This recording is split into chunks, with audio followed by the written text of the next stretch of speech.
Hi everyone, welcome back to my channel Learn English with Josh. Today we will learn about daily use English sentences. If you are new to this channel, please like and subscribe. Let's start. ఆమె విదేశాలకు వెళ్ళింది. ఆమె విదేశాలకు వెళ్ళింది. ఇంగ్లీష్లో she has gone abroad. She has gone abroad అని అంటాం. See the next one. నేను మీ పక్కన కూర్చోవచ్చా? నేను మీ పక్కన కూర్చోవచ్చా? ఇంగ్లీష్లో may I sit next to you? May I sit next to you మీ పక్కన. నెక్స్ట్ టు యూ కూర్చోవచ్చా? మే ఐ సిట్ అని అడగవచ్చు. See the next one. అవసరమైతే నేను వస్తాను. అవసరమైతే నేను వస్తాను. ఇంగ్లీష్లో I will come if necessary. I will come నేను వస్తాను. అవసరమైతే ఇఫ్ నెససరీ. నేను సినిమాలు చూడాల్సి వచ్చింది. నేను సినిమాలు చూడాల్సి వచ్చింది. ఇంగ్లీష్లో ఈ విధంగా చెప్పాలి. I had to see movies. I had to see movies. ఏదైనా చేయాల్సి వచ్చింది అని చెప్పడానికి హ్యాడ్ టు యూస్ చేస్తాం. I had to see movies. సినిమాలు చూడాల్సి వచ్చింది. See the next one. నేను సినిమా చూడగలిగాను. నేను సినిమా చూడగలిగాను. ఇంగ్లీష్లో I could see movie. I could see movie అని అంటాం. See the next one. నేను సినిమా చూశాను. నేను సినిమా చూశాను. ఇంగ్లీష్లో ఏ విధంగా చెప్పాలి? I saw movie. I saw movie. Or I did see movie. I did see movie. ఈ విధంగా కూడా చెప్పవచ్చు. See the next one. అది నాకు కనిపించడం లేదు. అది నాకు కనిపించడం లేదు. ఇంగ్లీష్లో ఏ విధంగా చెప్పాలి? That is not appearing. That is not appearing అని అంటాం. See the next one. ఆమె ప్రతిరోజు కాలేజీకి వెళ్ళదు. ఆమె ప్రతిరోజు కాలేజీకి వెళ్ళదు అని చెప్పే సందర్భాలు వస్తూ ఉంటాయి కదా. ఇంగ్లీష్లో she doesn't go to college everyday. She doesn't go to college అంటే ఆమె ప్రతిరోజు కాలేజ్కి వెళ్ళదు. C the next one. నేను అతని గురించి చాలా విన్నాను. నేను అతని గురించి చాలా విన్నాను. దీని ఇంగ్లీష్లో ఏ విధంగా చెప్పాలి? I have heard much about him. I have heard much about him అంటే నేను చాలా విన్నానని చెప్పడానికి ఐ హ్యావ్ హియర్డ్ మచ్. అతని గురించి అబౌట్ హిమ్. ఈ విధంగా సెంటెన్స్ని ఫ్రేమ్ చేయవచ్చు. See the next one. మనం ఇప్పుడు బయటకు వెళ్ళాలా? మనం ఇప్పుడు బయటకు వెళ్ళాలా? ఇంగ్లీష్లో should we go out now? Should we go out now? See the next one. మిమ్మల్ని ఎవరైనా బెదిరించారా? మిమ్మల్ని ఎవరైనా బెదిరించారా అని అడిగే సందర్భాలు వస్తూ ఉంటాయి కదా. దీన్ని ఇంగ్లీష్లో ఏ విధంగా చెప్పాలి? Has anybody threatened you? Has anybody threatened you? Has anybody అంటే ఎనీబడి ఎవరైనా. థ్రెటెండ్ యూ బెదిరించారా? See the next one. నేను చెప్పిన పనిని ఎవరైనా చేశారా? నేను చెప్పిన పనిని ఎవరైనా చేశారా? ఇంగ్లీష్లో ఏ విధంగా అడగాలి?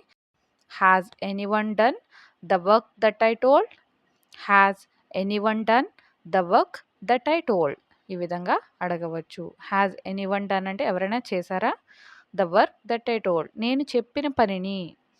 The work that I told. C the next one. నేను నిన్న బుక్ ఎవరికి ఇచ్చాను? నేను నిన్న బుక్ ఎవరికి ఇచ్చాను? ఇంగ్లీష్లో whom did I give book yesterday? Whom did I give book yesterday? Whom did I give అంటే నేను ఎవరికి ఇచ్చాను? నిన్న yesterday. See the next one. నువ్వు నిన్న ఇక్కడ ఎవరిని చూసావు? నువ్వు నిన్న ఇక్కడ ఎవరిని చూసావు? ఇంగ్లీష్లో whom did you see here yesterday? Whom did you see here yesterday? ఎవరిని చూసావు? హూమ్ డిడ్ యూ సీ ఇక్కడ, హియర్, నిన్న, yesterday. See the next one.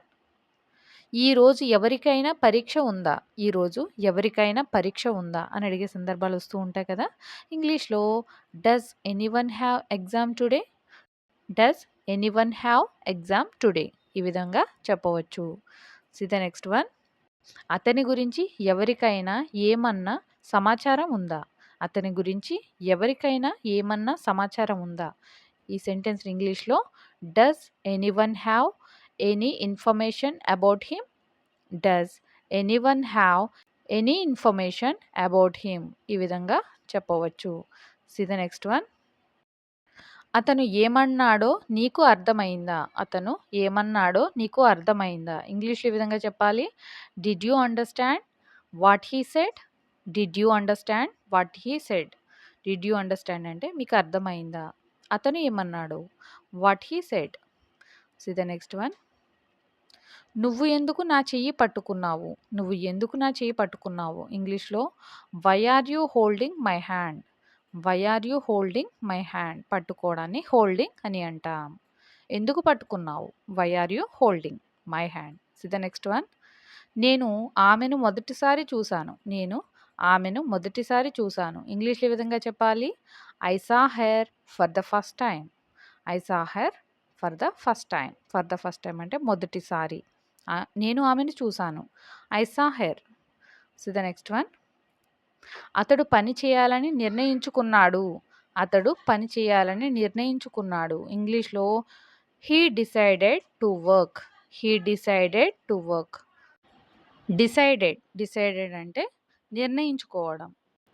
To work పని చేయడానికి. See the next one. అతను ఆమెతో మాట్లాడేందుకు ఇష్టపడతాడు. అతను ఆమెతో మాట్లాడేందుకు ఇష్టపడతాడు. ఇంగ్లీష్‌లో he loves to talk to her. He loves to talk to her.